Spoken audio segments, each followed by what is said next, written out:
Rick Haynes, Superintendent. Dave Larson, Assistant Superintendent. Eric Heidenreich, Director of Technology. Kurt South, Business Coordinator. Teresa Anderson, Director of Student Services. Rob Messick, Director of Curriculum Instruction, 6 through 12. Dwayne Thompson, Director of Curriculum and Instruction for grades K through 6. For Pickaway City Schools Director's Report for December 2015, and with me I have all of our central office directors and also our building principals. And ladies and gentlemen, welcome. And it's amazing that we are in the last month of 2015. A lot of great things have been happening at Pickaway City Schools that we want to talk about today. First of all, though, we wanted to share a little bit about parent engagement, because it's something that sometimes parents will talk to us about on what are some of the things that they could be engaged and help out with their students or with the schools here at Pickaway City Schools.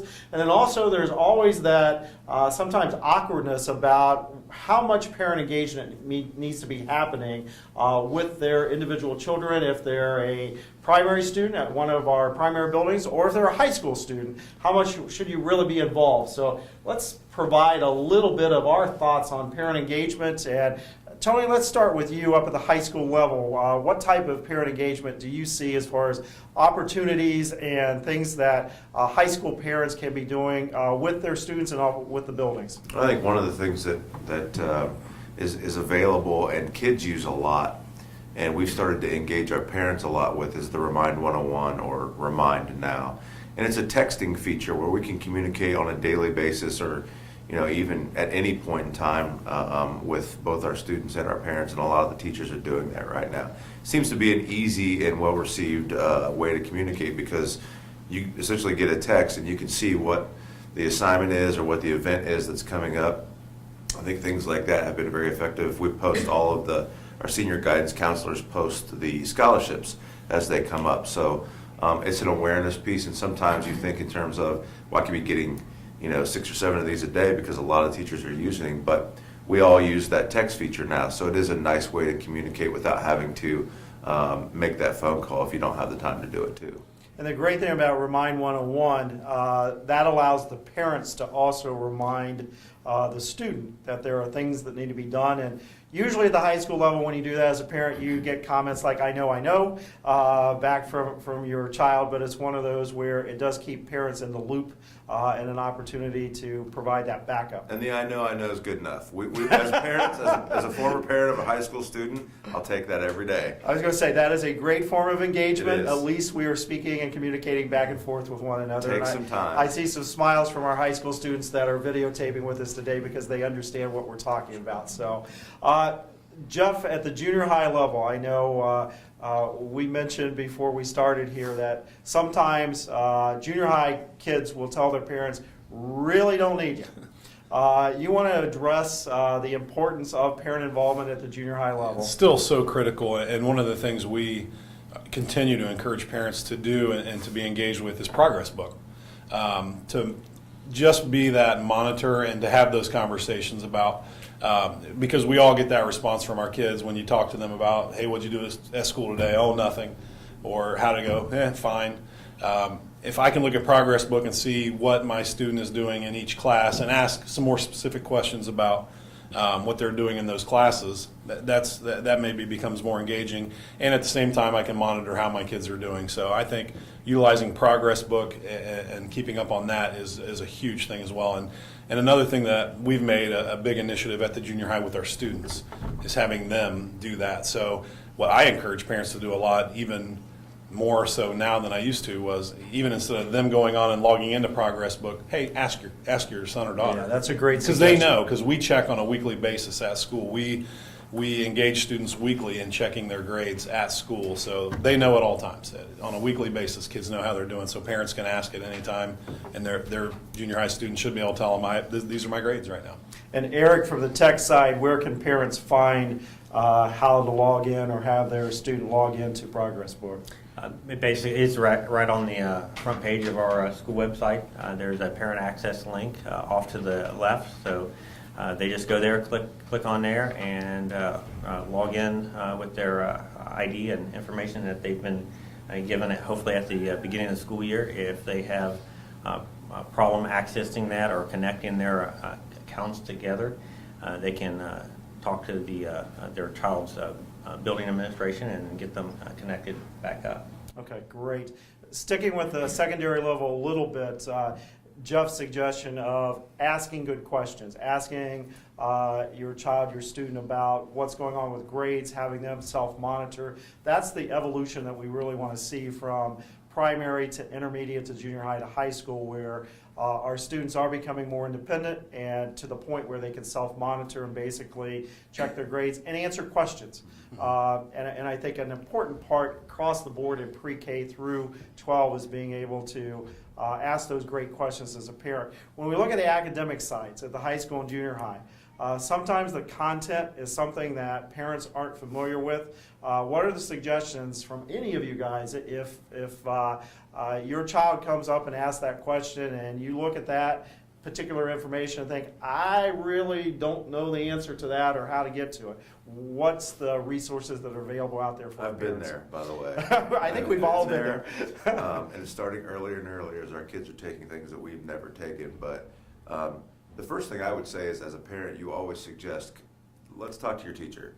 So our teachers will always stay after school or come early to try to help the kids, especially at the high school level when so many people are busy throughout the day, or have different classes where they can't stop and go spend time. But they all have a plan period. They all have before school and they all have after school, and they've shared with their kids that they're willing to work with them during those times. But also there are other tools that teachers post out there too, or share with their kids. One of the ones I think of for math is Khan Academy, and it's a great resource where you could actually see problems being solved in math that certainly I could not be able to help my son or daughter with, depending on what level of math it is. And you can see that process take place and then maybe help them through step by step, which is nice. Great. I know curriculum on our website for the district, www.pickwood.org. Rob, Dwayne, we put some resources out there for parents. You want to share a little bit about those?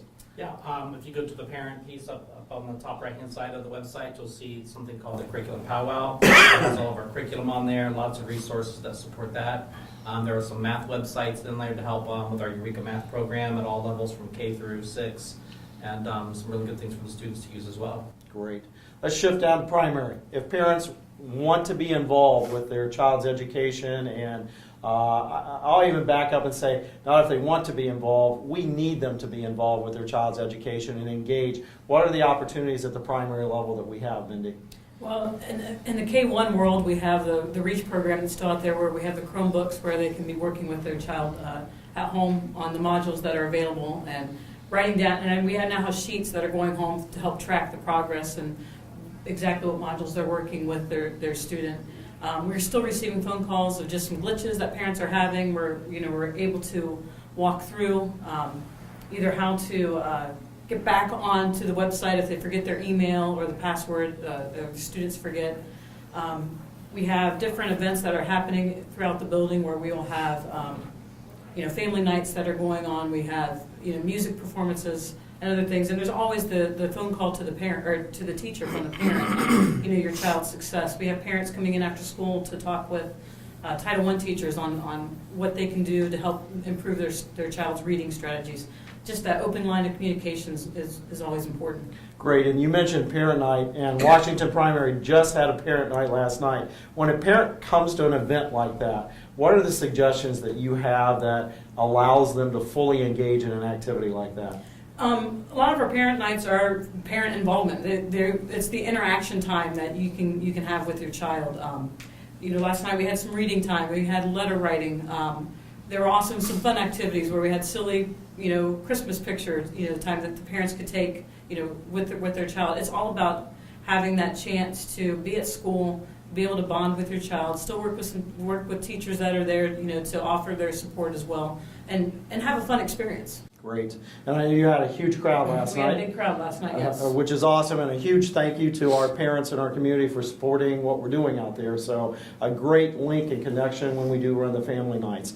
Let's talk a little bit about what are some of the organizations, the clubs, the advisories, the things that are going on that you all offer. Let's start with the intermediate school. Yeah, we've got Parent Advisory. I know all of our buildings do, and that's an opportunity to, not just for me to share things with parents, but to get the pulse of the community and that sort of thing. I think last meeting I wrapped up with an open discussion and said, okay, what am I missing on Facebook? What's happening? Because that tends to be where a lot of the conversations are these days. But it's a great way for me to hear not just what that group of people are thinking, but they serve as representatives of other parents and the community at large. We've got a student leadership group that meets about monthly that is part of trying to build the culture that we want for Piqua Central, serving as role models and talking about the important things that kids need to be able to experience and that they want to experience in school. Okay. Other clubs, organizations we have out there? We have just similar, parents, organizations, students, but we also have a lot of opportunities as kids get involved in high school athletics or, music programs. You have, music boosters, athletic boosters. There's almost something to be involved with every night if you'd like to, but obviously, something for everyone. I think everything that your children are involved in.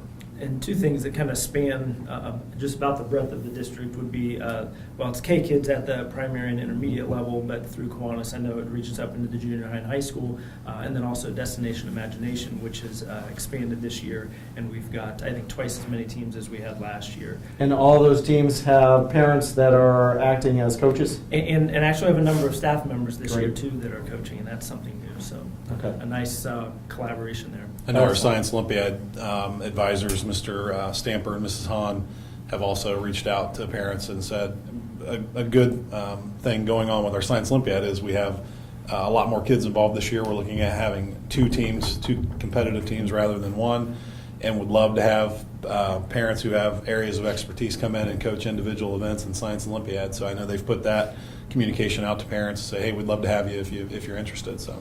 We also use parents as chaperones. I know DC with DC trip, also band buses.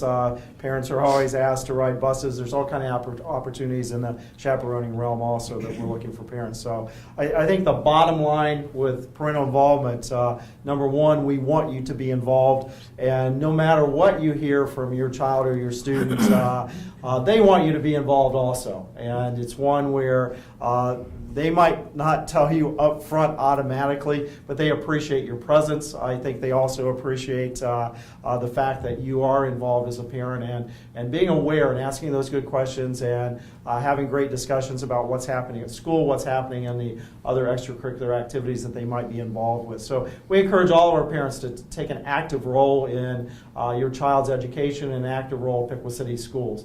Let's move on to student achievement. This year we have incorporated a lot of different activities and programs and curriculum that deals with increasing our student achievement here at Piqua City Schools. And again, let's talk about the different levels, things that you are doing differently, and stepping back here in December and reflecting about how those new initiatives are going that we've implemented. So last year, there was another curriculum director who initiated the Eureka Math program K through 6, and we continued that program this year. What we're doing a little bit differently is we're really looking at how the standards and the program work really well together. So we started with Mr. Mestick, who will talk about the algebra block here in a second, but we put that in place, and now we're working our way backwards so that we can make sure that the standards and the work that we do feed up to that. So in 2 weeks, we're working with teachers at grade level bands, and we're going to map out the standards really well. We're going to pace them, and we're going to make sure that they're well aligned. And then we're going to make sure that we're focusing on the types of assessments that we need to get students ready for that algebra piece. So, Rob, you want to talk a little bit about that algebra block? Well, and with Eureka Math, last year when we implemented it, we implemented Eureka Math because of the fact that we saw some gaps in our math instruction and our student achievement. And so implementation was like hitting a brick wall for a lot of our students, a lot of our staff, and our parents. And this year, Because we have a year under our belt and our students have experience with the program and also with the rigor of the program, we haven't heard as much.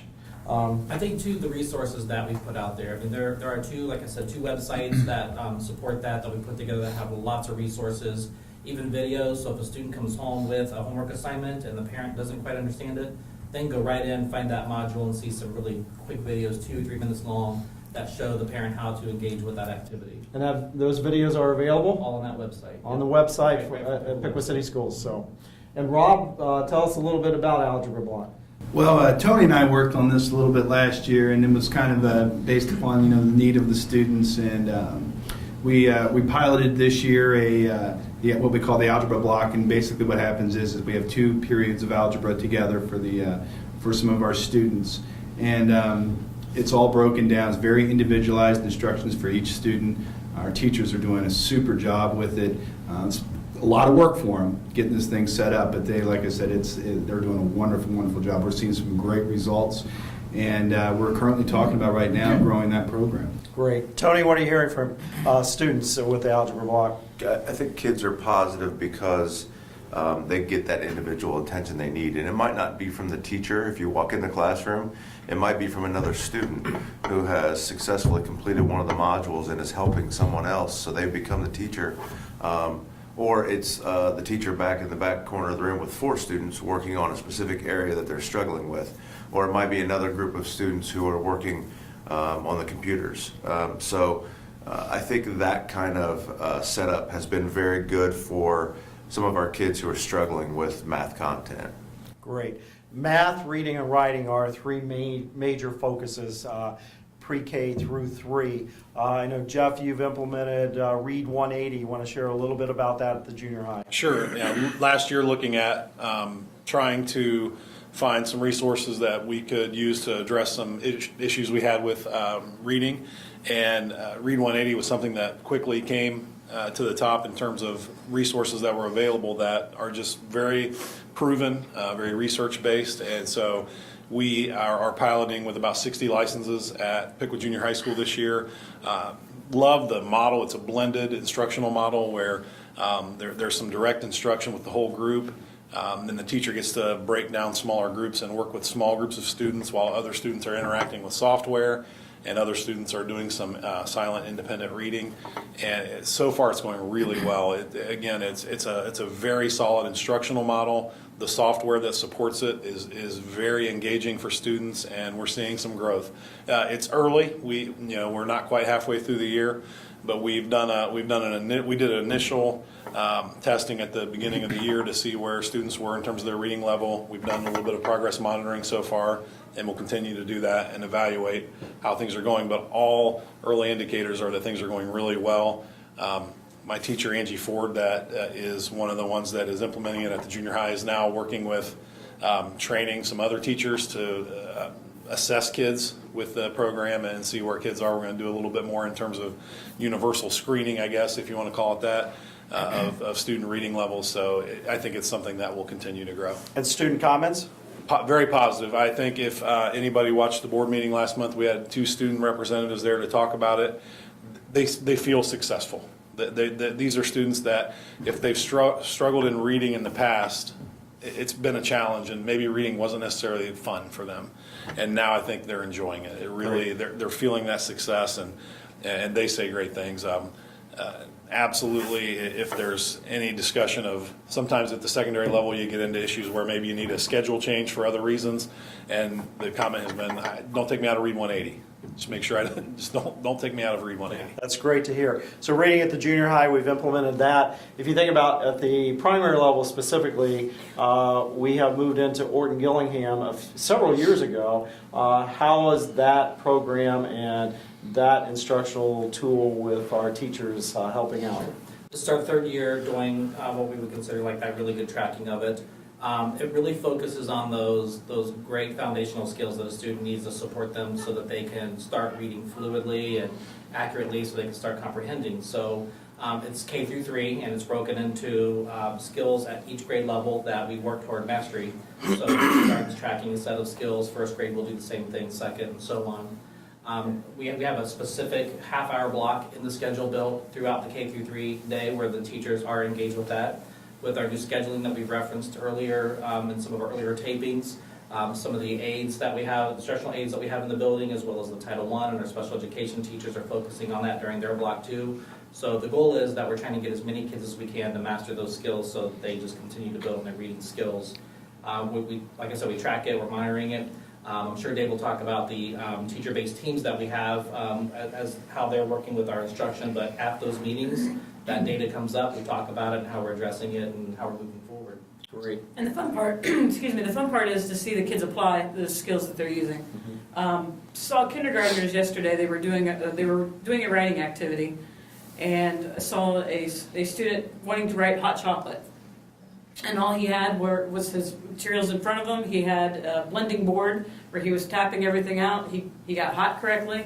Chocolate, he got the first syllable correctly, and he did not get the last syllable spelled correctly, but phonetically it was correct. So, Great. I mean, he used all this strategy. Saw a third grader who is not a big fan of reading. It's not his favorite subject. He has struggled with it since I've known him. But during an activity, it was a multi-syllable word, and he got everything out, was able to figure out what the word was, and when somebody asked him what it meant, when his teacher asked him what the word meant, he was able then to apply it with things that he already knew about it. So he couldn't read the word, but he knew what the word was, he knew what it meant. So it was great to see him actually taking the time and figuring that out, and seeing the smile on his face, knowing, hey, I'm getting it, I'm learning. It was great to see. It's a really good point, because we've all been in a situation where we were little and you get stuck on a word and the teacher says, sound it out. And if you don't have those skills and you don't have that background, you sit there. You really just don't know what to do. So Orton gives you those tools.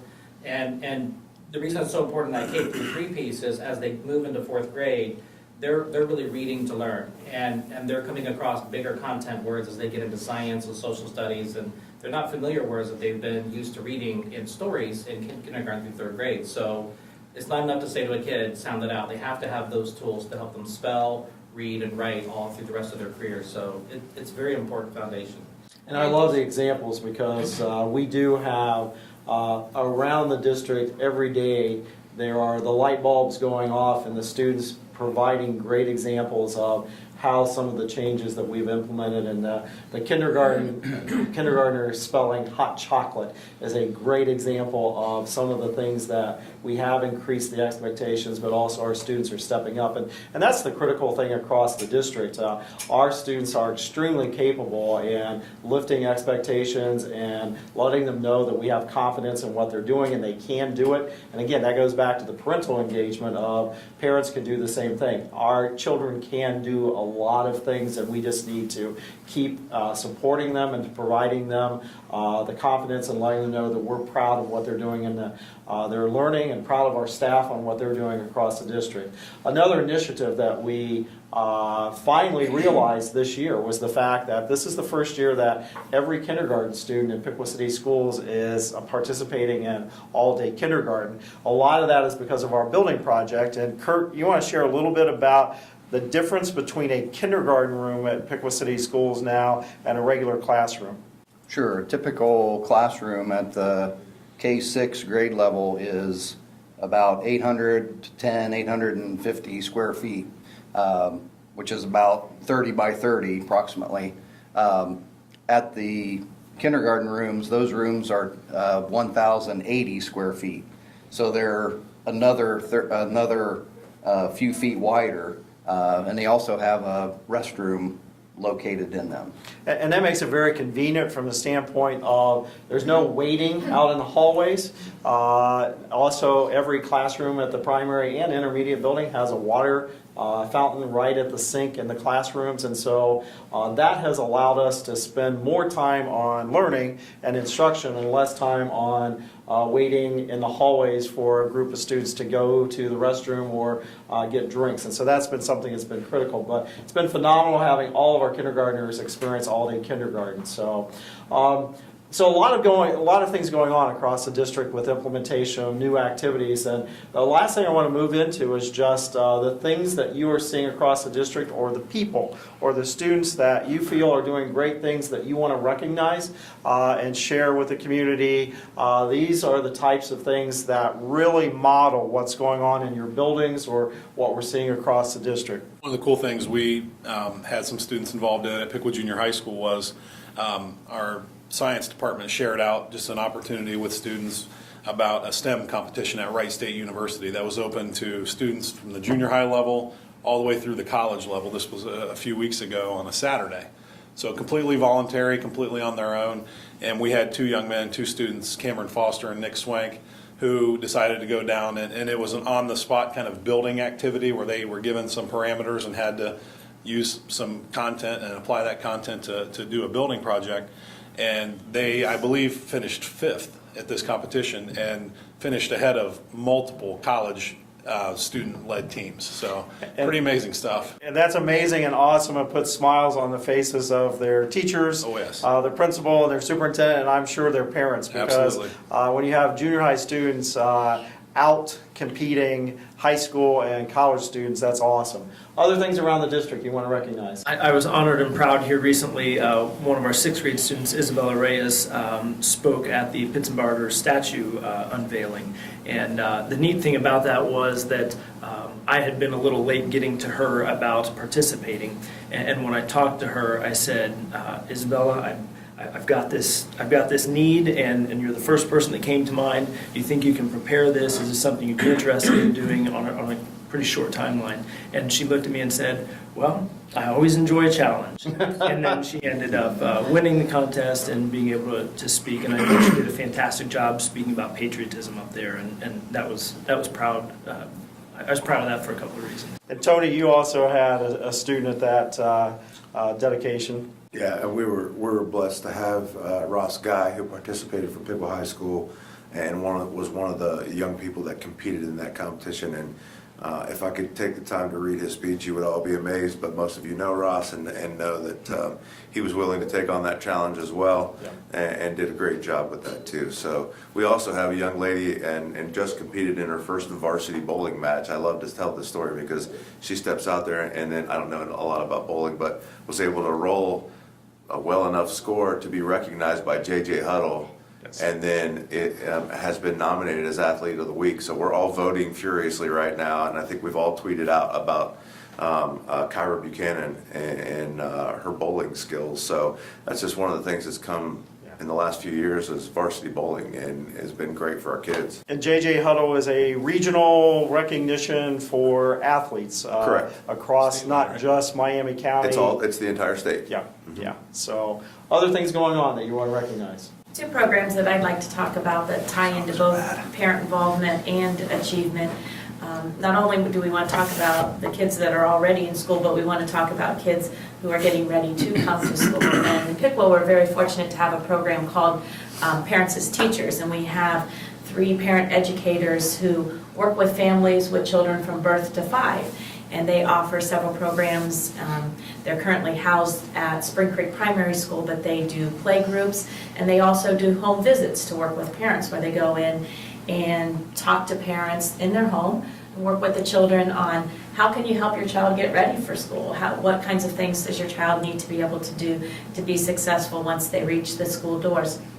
So if you haven't heard of that program and you have young children at home, I'd encourage you to call Spring Creek Primary School and ask for Parents as Teachers, and they can help you with that, get involved in that program. It's a great opportunity not only to help parents learn about how to be their child's best teacher at home in those early critical years, but also it gives children an opportunity to interact with other children in those play groups and learn how to cooperate and play with children other than their cousins or their siblings, and that's an important skill to acquire early on as well as the academic skills.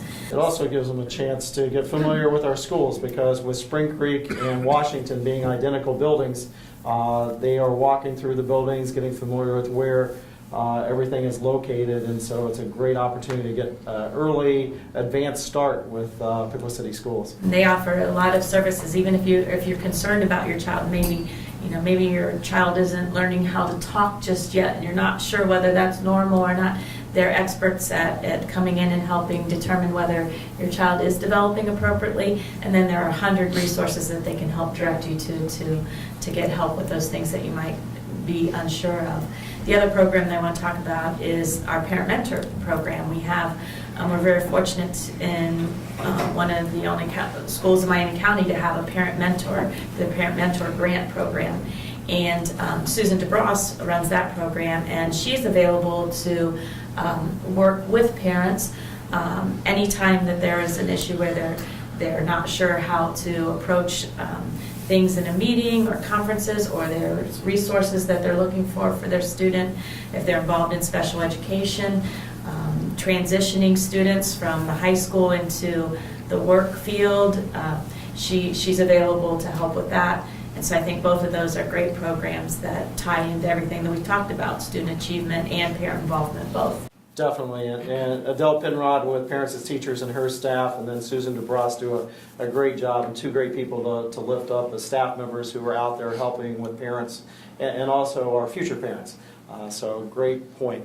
Anything else we want to lift up for the community? One of the things I think is unique right now is I think we are asking a lot of staff members, if not all staff members, to do more than what they used to have to do. I had a conversation with a retired educator yesterday, and they said, I don't know if I could do the job today the way that it's expected to do. And Dwayne mentioned teacher-based teams, and that's just one example of one of the expectations of having our teachers get together on a weekly basis and talk about students and talk about student progress. As I sat and I listened to student achievement discussion, the things that really stick out are targeting students to meet their needs where they are, making sure that we are moving students and progressing students so that they get to where they need to be, and that the instruction is very, very targeted in small groups.